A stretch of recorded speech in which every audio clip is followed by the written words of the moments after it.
We use aluminum on our above ground uh, items, and we also, which is infinitely recyclable. We also have seaweed, which packages and preserves from some of our other items. And then we have this conveyor belt down here, which takes trash from the city and turns it into reusable materials. Correct! Lucy, I'll have sustainable for 400, please. what is our sterilization method for drinking water? Ooh, I'm a doctor, and that is not my profession. Sam. So we use something called ultrafiltration, which takes out the larger substances of the water. And then we have a nano membrane filter, which we pass the water through to take out the salt and smaller impurities. And then finally, we use the UV sterilizer to kill all the bacteria. Correct. Please choose another question. Let's do structural for 400. How does La Costa's infrastructure assure its safety from natural disaster? We have sirens, which once sounded will trigger these pedals to close up, and then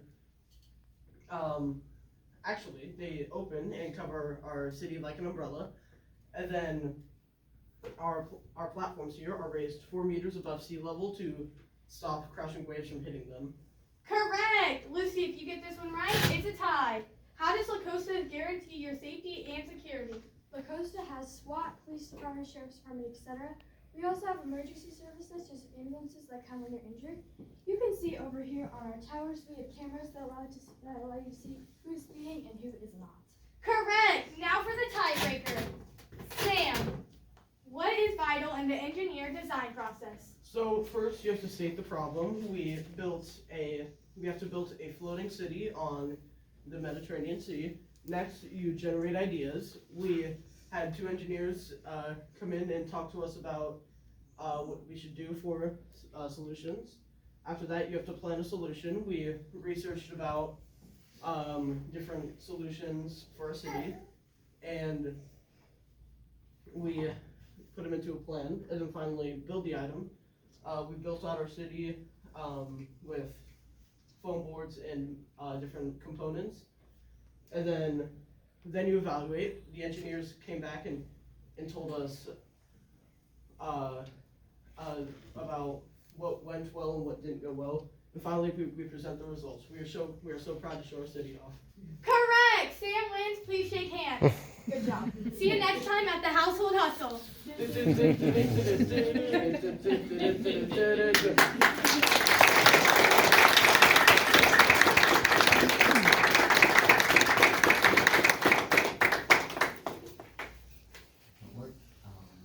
just jump right into questions.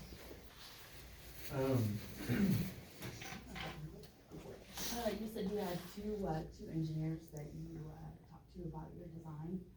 What kind of engineers were they? I know we had a civil engineer that worked on roads, and that's one of them. The other one we had was a mechanical engineer. She specialized in moving parts. Another one was, this one helped a lot, was a software engineer, which Sam is.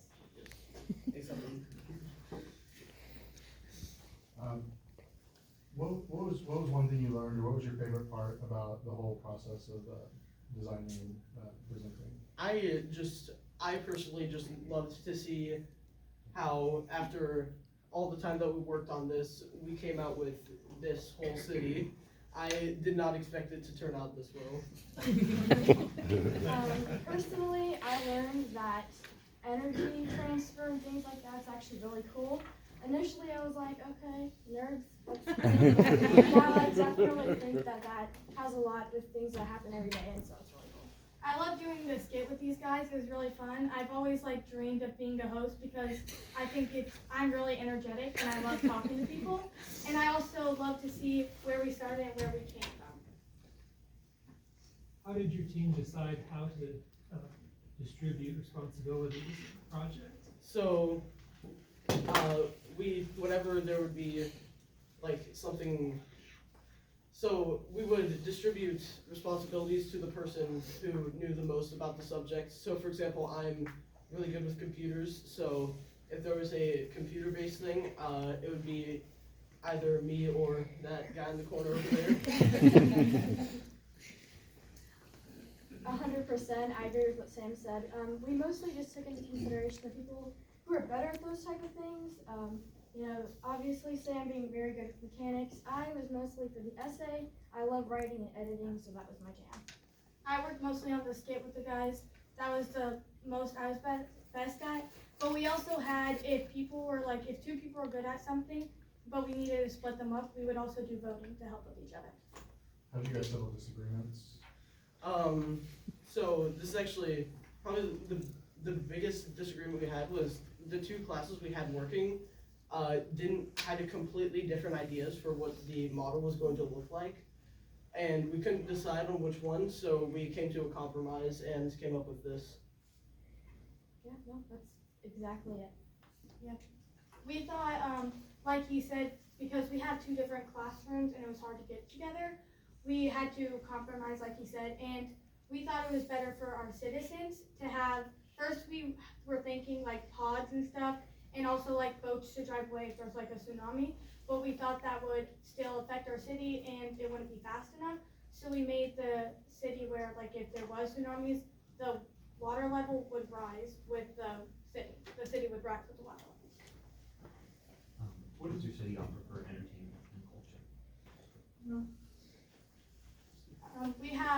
We have 4D movies, and because our citizens are like we welcome our cities a lot, and we thought that 4D movie theaters would be really fun because you get to feel the whole effect of the movie.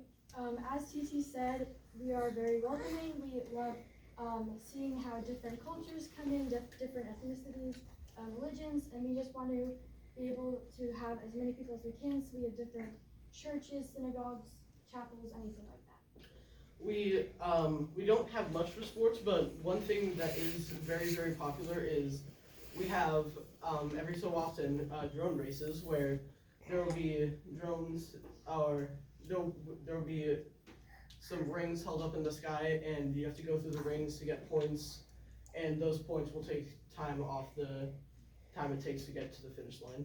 There's also obstacles and different things. You mentioned religious diversity. Can you talk about some of the economic diversity and how you support low-income residents? Absolutely, that's one of our biggest things. We want to make sure that everybody can live in our city, so we do have free healthcare, free insurance, anything like that, and free housing. So we want to make sure that people are still liable, so if there's any damages caused, they will pay for those minimal to severe damages. We also have free cars that are shared and stuff like that too. Okay, like she said, we have a lot of shareable things because we are giving people houses for free, and we are very welcoming. So we also have we're mostly equal to other people, but we also have some people will get bigger houses. Say you have 6 siblings compared to another people with only 3 kids, you'd have a bigger house and a smaller one. Yeah, that's about covers it. How did your team keep themselves on schedule so that you could get everything done by today? Our biggest thing is having deadlines, both for ourselves and for the whole class. We write on the board different things that we do, different sections of our essay, and then overall the essay being done and turned in on time. We also wanted to make sure that different parts of our city were done by this time to ensure that we would be ready for today. Like she said, we do have deadlines, and we also have one of our people who made this, and this is mostly what we use to state the problem, present the results. That helped us with our building, but then we also had the essay need to get done first because of the deadline, and then the building, and then the skit. Yeah. Apart from deadlines, I personally also just found it very fun to work on it. So one of the things that kept me working was just how fun it was to build all of this and write out an entire city, basically. What type of engineers were involved in designing your future city? We have nuclear engineers which work on the fusion plant, which is under the water to maintain cooling. And we also have some other mechanical engineers to keep these pedals up and running and to not harm anyone. Oh, I mean, Yeah, that covers it all mostly. Like, I have a question about the model, because, can you walk us through transportation again in the, Yes. in the model? So for our cars, like right here, these are roads and that's where the cars would go. And we had ferries, which were of course on the water. And then for our heliplanes, we had them on here, and that's where they did land. And bikes were also driven on the roads. And also, these, like I said, these flower petals, they can open and close based on situation, and, so, is it on?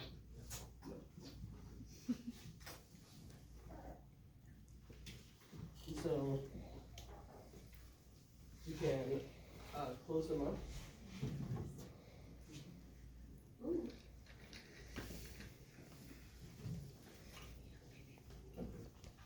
And so whenever they're closed, there's also some fall skies, so these meditation gardens can still feel like they're out in the open with nature. And then also, like I said, whenever the alarms sound and there's like a storm coming, for example, they can open back up to kind of create an umbrella effect. That was the most reason we had this as our moving park, because like we said, if it was like really windy and water, stuff can blow and rain, and we wanted to cover it from our city getting damaged. Yeah, and for the other moving part, which is down here, it is a conveyor belt. It takes like aluminum cans or some plastic, basically just stuff that can be recycled, and then it takes it to over here, which is a recycling plant. And then what happens is the materials are reprocessed back into reusable materials, and then from there it is delivered back to the industrial zones to be turned into products.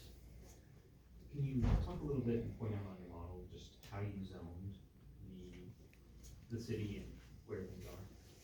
So, like I said, the residential and commercial zones are located on these platforms to have the shops and houses nearby, so, Are all the platforms kind of the same, or are they different in a larger scale? they're, at face value, they are pretty much the same, but there are gonna be small differences in between them. Other than that though, these are industrial zones, like that is the recycling plant, like I said, that's a fish farm, there's, agricultural farm over there. And these are located further away to keep, citizens away from potentially dangerous infrastructure, like, say, maybe like a factory. And all of our education centers are scattered throughout the city, that way kids can go to school. These here are our education centers.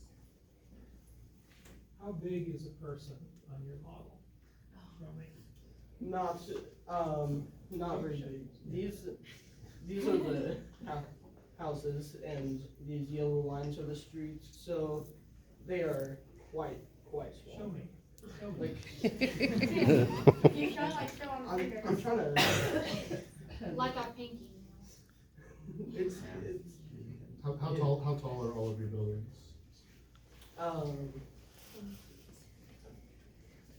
So all about 170 or 20 feet? How'd you guys choose your scale? we use real world objects for comparison, like, those wind turbines that generate electricity. That was one point of reference that we used. Okay, so I assume these are a vehicle, and what material did you use for these?